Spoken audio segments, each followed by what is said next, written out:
Tembang Pangkur. Bebarengan para muda hamemayu ayunipun nagari, jinejer ing tembang pangkur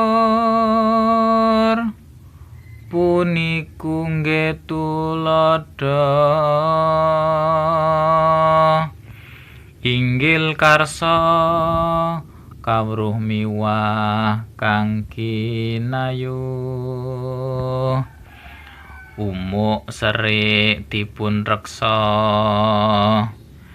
datan kendhat mawas diri.